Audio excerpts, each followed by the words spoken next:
Hello, everyone, and welcome to this new podcast series. My name is Patrick Teahan. I'm a licensed clinical therapist specializing in childhood trauma.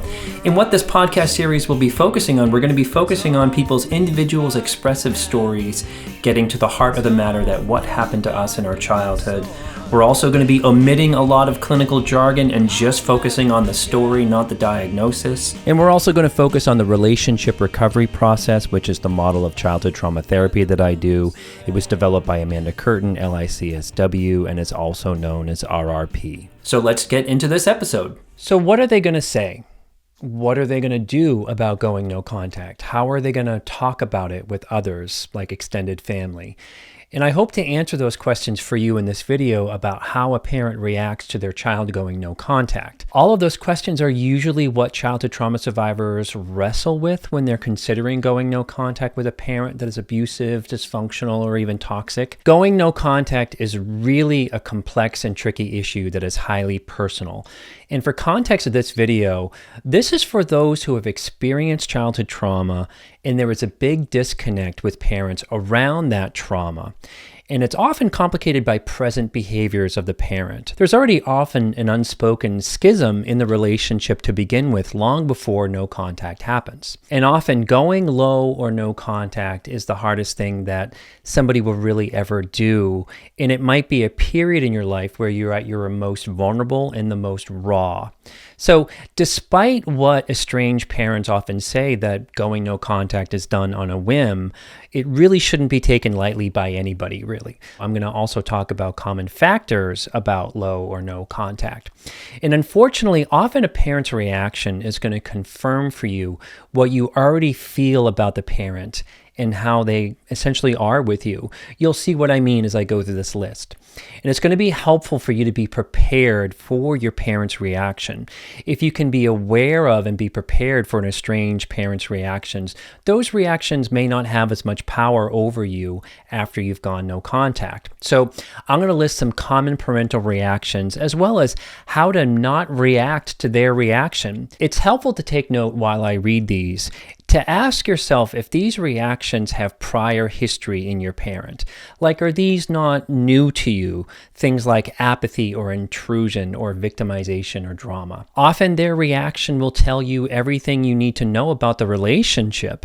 And perhaps for estranged parents, listening to these reactions might help you not further sabotage your relationship with your child. So number one is when a parent ignores boundaries set up by the no contact and physically shows up unannounced. The estranged parent ignores the boundaries set up in no contact or low contact discussion or notice and just shows up to confront to get answers. This is a big reaction and it's also intrusive, and it tells a backstory that the adult child's wishes or personhood always comes secondary to the parent who believes that they have the majority, if not all the power in the relationship. Like, they assume that. Doesn't matter if you're 30 or 5, they kind of own you. I find that parents who do this see their children not as an individual, but rather an extension of themselves. Here's what to do instead. Stick to your boundaries that you've hopefully already stated with them. And just because someone shows up at your work or at home doesn't mean that you owe them a conversation, but that's what this behavior is aimed to do. Number two is when a parent actually has no reaction. And while that may seem ideal for some for the adult child, this is often the most painful for some, which kind of seems like a paradox, which I get. But I've seen clients put an effort of crafting a letter and they just received radio silence from the parent or the extended family. I find that a parent maybe quickly gave up on their kid from a place of self-righteousness or a place of immaturity or a place of being victimized or a place of being shut down. What is not new about the no reaction is often in childhood, the child really never felt like they affected their parent in any way, and they just felt invisible, and it's kind of happening again. So what to do with this one is do some writing about how this maybe isn't surprising to you that the parent quickly gave up. And while some examples of the parenting come from apathy or disconnect or immaturity, like I stated, don't let your inner child take the no reaction as a sign that they are bad for hurting their parent, or they have an urge to chase this parent to see if the parent cares. And I know that this sounds like a total contradiction reaction. But with this one, it's a really complex thing. It's not like we're testing the parent, but it is kind of a shock when there is no reaction. Number 3 is when a parent crosses lines to get validation and information from someone else.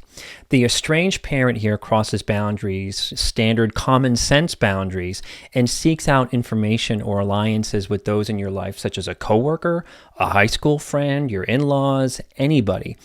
And they're looking to state their case with somebody. It's important not to become so triggered in this as we forget that such behaviors speak for themselves, and they kind of look toxic because they are. In the current recovery culture, this is also what is known as a smear campaign, but it doesn't always have to involve the character assassination of your character. It can be like a desperate seeking information and crossing boundaries in that way with somebody else. What isn't new about this behavior is the toxic parent is seeing their child as a potential adversary now, and they have a high tendency for some paranoia about how they're being seen. That's why they may go seek out what happened with people that they don't know very well. What not to do with this one is to not get so caught up in what people think about you. And again, this behavior speaks for themselves. So if they've gone to your in-laws that they don't really know very well, probably your in-laws are also going to see that as a little bit as really off, because it is. Number 4 is something that I call passive-aggressive bomb drops. These are gifts, cards, notes left on your doorstep or at work. Similar to ignoring the boundaries, they can often feel highly intrusive and violating and very triggering. They can be birthday gifts, care packages, cards, holiday packages that are designed on the surface to show care while ignoring boundaries that are set and going no contact. They probably do care, but they're really ignoring all the parameters and the boundaries and the history with these things. It's hoping that you forget them. While the motive wouldn't be acknowledged, bomb drops are usually intended to break the resolve of their adult child and allow the estranged parent some power or guilt or leverage, like, did you get my gift? I haven't slept in 6 months, but I hope you enjoy these strawberry preserves. What is not new about this reaction is it's often like growing up with a parent who is highly manipulative or immature, and they're able to use materials or notes to have their children forget about the abuse and just feel the guilt. I've had a client receive holiday care packages or cards to their pets. That's happened to several clients, in a note for the pet while ignoring the client. That's what this is like. Here's what not to do with this one. While these can be very triggering, just see them for what they are. And it's like a parent showing up unannounced. It's designed to guilt and shame you. Don't give that so much power, and remind yourself of why you made the decision to go no contact to begin with. Probably a good idea to do with all of these. Number 5 is a big one here. It's blaming someone else. The estranged parent will often focus on your therapist, therapy culture, your spouse, your mother-in-law, the self-help books that you read, as the villain who took their child away. This is often a narrative that everything in the relationship was fine and perfect until that evil person came along and kind of brainwashed you. And the most important thing about this, the piece that isn't new about this, is that a highly toxic parent often doesn't see their child as being capable of thinking for themselves. Like as if you're some waif who isn't capable of critical thinking, or you got wrapped up in a cult because you've always been a little bit simple. That's an undercurrent message with this one. With this reaction, we see the sign of high toxicity is the extremely overvalued sense of goodness or victimization in the parent who is incapable of understanding why they are being cut off. What to do around this one is, like the others, just see this for what it is. It's drama. It's a Cartman drama triangle of victim, rescuer, and perpetrator, where the therapist is a perpetrator or the spouse is the perpetrator who put these abuse ideas in your head, and the parent is the victim and now also perhaps needs to rescue you from the bad guy. They're looking to rescue you out of the therapist brainwashing or the social media brainwashing or the people who turned you against your parent. And number 6 is dramatic stories. Essentially, it's a reaction from an estranged parent that can give off this noble yet victimized vibe to explain their behaviors that led to the cutoff. Like, here's a hypothetical. When a parent is like, I was taking a new heart medication that had a rare side effect, and the doctors didn't tell me about that on purpose, and that's why I raged at your partner at your wedding about my seating, and that's why I threw the table. I would expect some compassion because, a study was just released about those with the reaction could experience a rare paralysis and heart failure. I can send you that article if you're not too busy bad-mouthing me to everybody. You kind of see the kind of vibe there. What isn't really new there is the parent's deflection of any kind of responsibility to their own behaviors. This is highly toxic, where accountability is always someone else's responsibility, such as the doctor who didn't disclose the super rare side effect. And as a side note, there's often a hole in these stories of the parent kind of weirdly telling the truth, saying something like, but I stopped taking it a week before your wedding because I didn't want to get too sleepy. Like, there's often a big cognitive dissonance to a lot of these dramatic stories. What to do or how to think about this one when it comes up is these stories or drama stories are probably really not new in your history with your parent. But they do come with a lot of confusing power, as they often portray the offending parent as the real victim. That's highly effective in guilt and shaming somebody, so don't lose sight of what happened, the offending behavior, which is they raged at your partner, they threw a table at your wedding, the end. Moving on to number 7 is aggressive contact attempts. Daily texts, letters, emails to get through to you in an emotionally abusive way, where they're saying, I can do this all day, you can block me if you feel like it, but I'll find a way to kind of get to you. This behavior is highly toxic. It's a sign of extremely poor mental health, and it's an example of emotionally battering someone like we see in domestic violence. What is not new is the parent is really quick to rage and retaliation if a child deviates from the parental sense of goodness, or paying homage to them or something like that. I find this one to really be highly triggering, but really at the end of the day, it might just come down to blocking and taking care of yourself while also taking in, this is a sign that maybe going no contact was the right decision for you. I often find that childhood trauma survivors can anticipate and are most keyed up about this one because the parent shows prior behaviors like this, like they'll go after someone just over a simple disagreement. What to do or how to think about it is, block, ignore, do what you have to do, but mostly just disregard. Don't give it so much power to wear you down, which is really what it's designed to do. And also note, again, I really want you to take this in, that excessive texting, multiple voicemails are the behavior of an emotional batterer like we see in domestic violence. Number 8 is when the parent takes on a new identity as a discarded parent. This last one might tell you everything you need to know about the level of toxicity in your parent. They may take on a new identity as the fired parent, and as we see in some estranged parental groups, that their social media handles are like fired dad or something like that.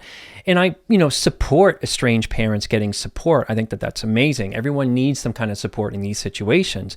But be prepared, though, if you have an attention-seeking parent or highly victimized parent, they might make this their whole thing now, and like with the prior one, do a lot of talking about it with people you probably maybe know. What isn't new about this one, and I think of the ways as such a parent in the past tries to be very visible in being the victimized person in other situations in their life, by their job, by their divorce, or whatever. What to do or how to think about this one, just take it in as data as who they are. It probably is going to be confirming something for you, and try not to give it too much power. Number 9, and the final one, is something I'm calling guilt-ridden last words. These are when a parent gets extremely self-righteous.